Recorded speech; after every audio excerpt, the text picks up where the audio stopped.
না যেতে না যেতে না যেতে তাহলে আমি আর অন্তত আপনাদের ক্যামেরার সামনে কোনো টিভি চ্যানেলে ক্যামেরার সামনে কোনোদিন মুখ দেখাবো না। তাহলে আমি আর অন্তত আপনাদের ক্যামেরার সামনে কোনো টিভি চ্যানেলে ক্যামেরার সামনে কোনোদিন মুখ দেখাবো না। সেই জায়গা থেকে দাঁড়িয়ে অভিজিৎ গাঙ্গুলি ঠিকই বলেছে। তো অভিজিৎ গাঙ্গুলির ফেসিয়াল রিয়াকশন আজকে যা বলছে সেটা হচ্ছে বিজেপি হেরে গিয়েছে। আরে বলুন কি? তো অভিজিৎ গাঙ্গুলির ফেসিয়াল রিয়াকশন আজকে যা বলছে সেটা হচ্ছে বিজেপি হেরে গিয়েছে। পূর্ব মেদিনীপুরের দুটো আসন কাঁথি এবং তমলুক দুটোই তৃণমূল কংগ্রেস জিতছে মানুষের আশীর্বাদে। কাঁথি এবং তমলুক দুটোই তৃণমূল কংগ্রেস জিতছে।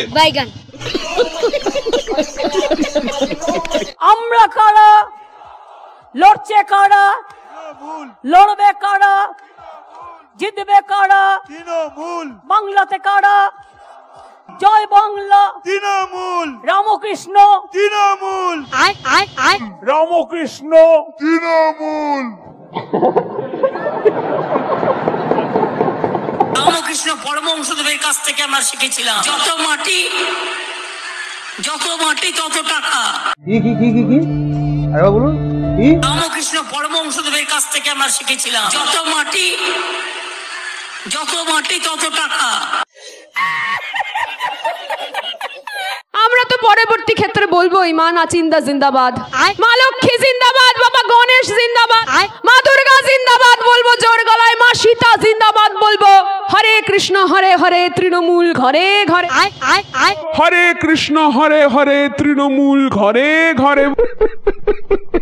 পুরো অভিজিৎ গঙ্গোপাধ্যায়কে অভিহার গঙ্গোপাধ্যায় করে দেবেন। আজকে মমতা বন্দ্যোপাধ্যায় আসল রাম, দেবাংশুরা আসল রাম।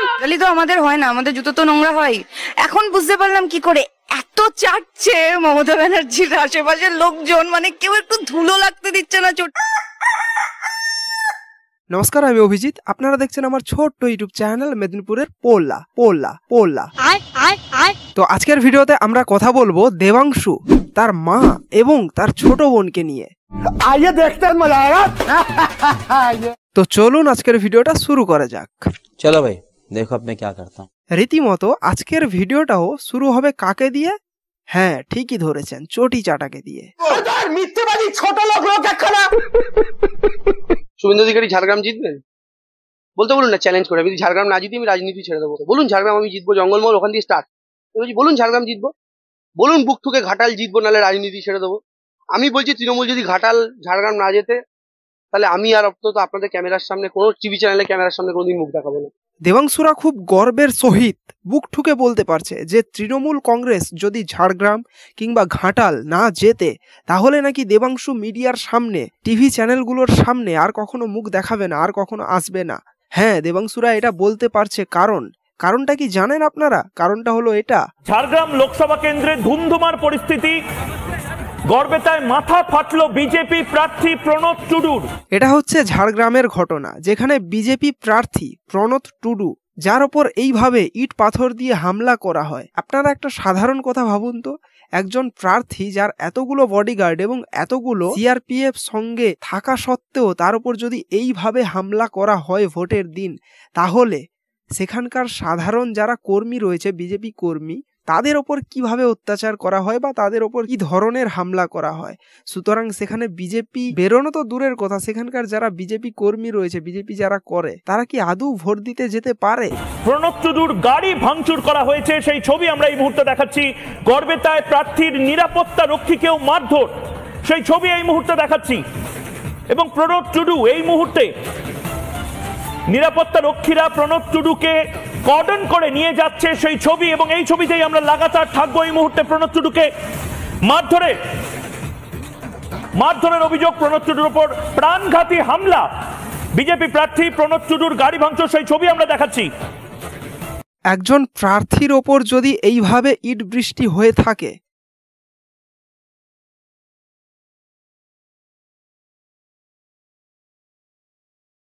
তাহলে আমাদেরকে এইটা ভাবতে বাধ্য করাচ্ছে যে এ কোন বাংলায় আমরা বসবাস করছি। শুধু ঝাড়গ্রাম নয়, দেবাংশুরা যে এত বুক ঠুকিয়ে দাবি করছে যে ঘাটালেও যে তারা জিতবে, সেই ঘাটালেও বিজেপি প্রার্থী হিরণকে ঘিরে তৃণমূল কংগ্রেস বিভিন্ন রকম ঝামেলা বাঁধিয়েছে। কেশপুরে বিজেপির কর্মীদেরকে মারধর, বাড়ি ভাঙচুর, অভিযোগ তৃণমূলের দিকে। এ দেখুন ছবি, দেখুন কেশপুর ঘাটাল কেন্দ্রের মধ্যে পড়ে কেশপুর, সেখানে বিজেপি কর্মীদের বাড়ি ভাঙচুর। বিজেপির প্রার্থীকে কোনোভাবে এখানে এগোতে দেওয়া হবে না। যেখানে 144 ধারা জারি থাকে ভোটের মধ্যে, সেখানে কি করে এতজন মানুষ তারা একসঙ্গে আগুন জ্বালাচ্ছেন? পুলিশ বা কেন্দ্রীয় বাহিনী বা নির্বাচন কমিশন বা প্রশাসন কারোর কোনো অ্যাক্টিভিটি কেন চোখে পড়ছে না? এটা তো দফায় দফায় এই ছবি উঠে আসছে। এর জন্যই বোধহয় দেবাংশুরা এত জোর গলায়, এত বুক ঠুকিয়ে বলতে পারছে যে ঝাড়গ্রাম এবং ঘাটাল লোকসভা তারা জিতছেই। আমি বলছি তৃণমূল যদি ঘাটাল ঝাড়গ্রাম না যেতে, তাহলে আমি আর অন্তত আপনাদের ক্যামেরার সামনে, কোনো টিভি চ্যানেলে ক্যামেরার সামনে কোনোদিন মুখ দেখাবো না।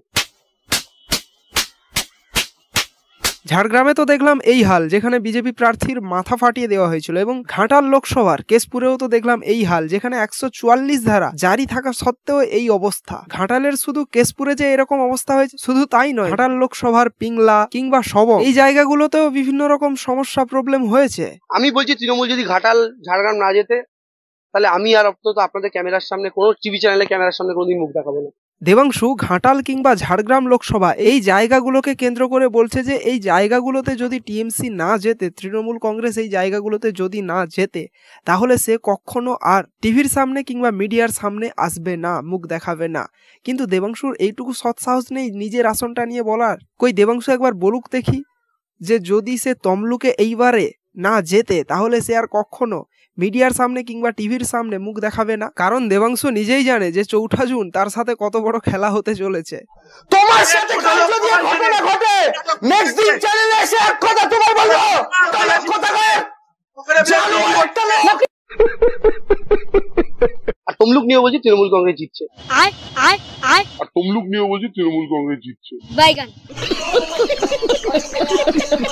এদিকে আবার আমরা সাধারণ মানুষরা জানি যে আমাদের রাজ্যে কারা চাকরি চুরি করেছে, কারা শিক্ষাতে চুরি করেছে, কারা রেশন চুরি করেছে সাধারণ মানুষের, কারা বিভিন্ন রকম চুরি দুর্নীতি করেছে।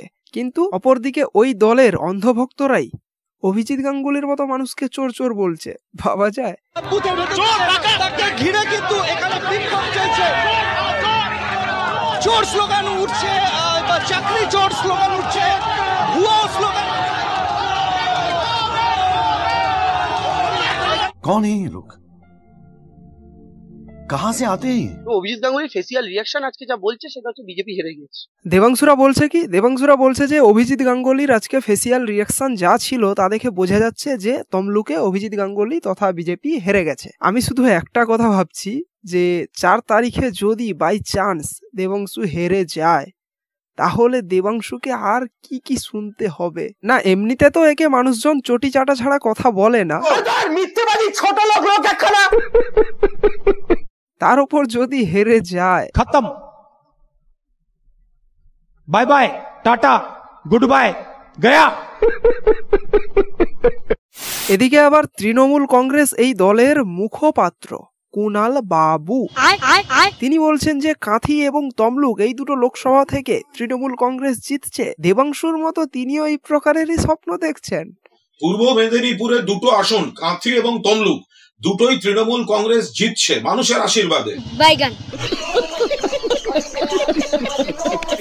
এইবার আমরা একটু দেখে নেব যে দেবাংশুর মা অর্থাৎ দেবাংশুদের প্রধান নেত্রী তিনি কি বলছেন। আমরা কারা, লড়ছে কারা, লড়বে কারা, জিতবে কারা, তৃণমূল। বাংলাতে কারা, জয় বাংলা, তৃণমূল। রামকৃষ্ণ, তৃণমূল। রামকৃষ্ণ নাকি তৃণমূল, এতদূর পর্যন্ত তবুও ঠিক ছিল, কিন্তু এটা শোনার পর আই এম তো অবাক। রামকৃষ্ণ পরমহংসদেবের কাছ থেকে আমরা শিখেছিলাম যত মাটি তত টাকা। Are you comedy me? দেবাংশুদের নেত্রী বলছেন কি? বলছেন যে রামকৃষ্ণ পরমহংস দেবের কাছ থেকে আমরা শিখেছিলাম। কি শিখেছিলাম? যে যত মাটি তত টাকা। রামকৃষ্ণ পরমহংস দেবের কাছ থেকে কি আমরা এটা শিখেছিলাম যে যত মাটি তত টাকা, নাকি টাকা মাটি মাটি টাকা? রামকৃষ্ণ পরমহংসদেব তিনি বলেছিলেন যে টাকা মাটি, মাটি টাকা, অর্থাৎ তিনি এটার মধ্য দিয়ে বলতে চেয়েছিলেন যে টাকার কোনো ভ্যালু নেই। অর্থাৎ রামকৃষ্ণ পরমহংসদেব তিনি আমাদেরকে বোঝাতে চেয়েছিলেন যে আমাদের জীবনে টাকাটাই সবকিছু নয়। আর এদিকে দেবাংশুদের নেত্রী তিনি কি বলছেন যে রামকৃষ্ণ পরমহংসদেব বলেছিলেন যে যত মাটি তত টাকা। রামকৃষ্ণ পরমহংসদেবের কাছ থেকে আমরা শিখেছিলাম যত মাটি তত টাকা। যাই হোক, এইবার আমরা দেবাংশুর ছোট বোন রাজন্যা হালদার, মিথ্যেবাদী ছোট লোক একখানা, সে ইদানিং কি বলছে আসুন সবাই মিলে সেটা একটু শুনে নেওয়া যাক। হরে কৃষ্ণ হরে হরে তৃণমূল ঘরে ঘরে বলবো, হরে কৃষ্ণ হরে হরে তৃণমূল ঘরে ঘরে, হরে কৃষ্ণ হরে হরে তৃণমূলের নেতারা চুরি দুর্নীতির যায় জেলের ভেতরে। পুরো অভিজিৎ গঙ্গোপাধ্যায়কে অভিহার গঙ্গোপাধ্যায় করে দেবেন। বলি তো আমাদের হয় না, আমাদের জুতো তো নোংরা হয়। এখন বুঝতে পারলাম কি করে এত চাটছে মমতা ব্যানার্জির আশেপাশের লোকজন, মানে কেউ একটু ধুলো লাগতে দিচ্ছে না। প্রথমত রাজন্যারা কি বলছে যে পুরো অভিজিৎ গঙ্গোপাধ্যায়কে অভিহার গঙ্গোপাধ্যায় করে দেবেন, পুরো অভিজিৎ গঙ্গোপাধ্যায়কে অভিহার গঙ্গোপাধ্যায় করে দেবেন। অর্থাৎ অভিজিৎ গঙ্গোপাধ্যায় যদি হেরে যান তার নামের কি পরিবর্তন হবে? অভিজিৎ থেকে অভিহার হয়ে যাবে নাকি? এটা তো হবে না, অভিজিৎ নামটা অভিজিৎই থাকবে। এবং দ্বিতীয়ত অভিজিৎ গঙ্গোপাধ্যায়ের তমলুক থেকে হারের কি কোনো প্রশ্ন ওঠে? আপনারা একটু কমেন্ট করে জানাবেন তো। আজকে মমতা বন্দ্যোপাধ্যায় আসলে রাম আর ভাইপো হচ্ছে লক্ষণ। আজকে মমতা বন্দ্যোপাধ্যায় আসলে রাম। মমতা বন্দ্যোপাধ্যায় যদি রাম হয় তাহলে এখানে কি করছে? পাঠিয়ে দাও, বনবাসে পাঠিয়ে দাও। দেবাংশুরা আসল রাম, দেবাংশুরা আসল রাম। হ্যাঁ, রাজন্যার কথা মতো দেবাংশুই হচ্ছে আসল রাম। কিন্তু দেবাংশু আসলে কোন রাম জানেন? দেবাংশু আসলে দুটো শব্দযুক্ত রাম, অর্থাৎ প্রথমে রাম থাকবে কিন্তু তারপরে আরো একটা শব্দ থাকবে। রামের পরের শব্দটা আর কি হবে সেটা একটু আপনারাই কমেন্ট করে জানাবেন তো। আর আপনার অঞ্চলে সন্ত্রাস দেখিয়ে ভোট চায় বিজেপি, কপালে বারুদ কিংবা গুলি কিংবা বোমা ঠেকিয়ে ভোট চায় বিজেপি। হ্যাঁ, বিজেপিরা সন্ত্রাস করে বারুদ বোমা গুলি এইসব করে ভোট চায়। আর যার জন্যই তো ঘাটাল লোকসভার পিংলা, সবং কিংবা ঝাড়গ্রামে কিংবা ঘাটালের কেশপুরে এরকম অবস্থা। রামকে আমার সঙ্গে একসঙ্গে বলতে হবে, রামকে মমতা, রামকে রামকে রামকে। বাঁচতে হলে একজনকেই বাঁচবেন, দেবাংশু। দেবাংশু দেবের অংশ তিনি। মমতা নাকি রাম আর দেবাংশু নাকি দেবের অংশ। দেবাংশু দেবের অংশ তিনি। বলি তো আমাদের হয় না, আমাদের জুতো তো নোংরা হয়। এখন বুঝতে পারলাম কি করে এত চাটছে মমতা ব্যানার্জির আশেপাশের লোকজন, মানে কেউ একটু ধুলো লাগতে দিচ্ছে না।